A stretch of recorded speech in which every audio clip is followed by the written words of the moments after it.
Sa pagtitipon din po sa The Netherlands, nabanggit po ni VP Sara sa kanyang speech, as I quote, sabi ko, yung kagustuhan mo na umuwi, yan din yung katapusan ng buhay mo, magiging Ninoy Aquino Jr. ka. Any reaction po from the palace?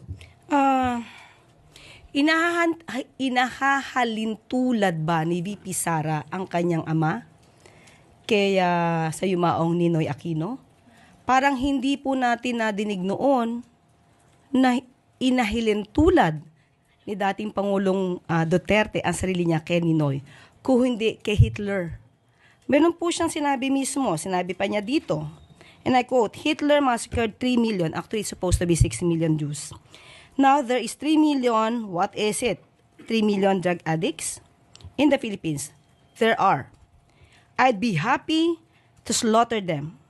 At least if Germany had Hitler, the Philippines would have me. So napakalayo pong ipakumpara ang sarili o ikumpara ang dating Pangulong Duterte kay Ninoy Aquino na hindi nagkaroon ng anumang record ng mass murder or crimes against humanity. Mas ninais po ni dating Pangulong Duterte na ikumpara ang sarili niya kay Hitler. If there are enough grounds for the Duterte family to fear for the life of the former president, in case or na umuwi ang dating Pangulo dito sa Pilipinas. Yun na nga po nakakapagtaka eh. Saan po ba nakukuha itong mga kwento na ganito? Saan po nakukuha ang pagkukumpara kay dating Ninoy Aquino? Saan nakukuha yung mga threats?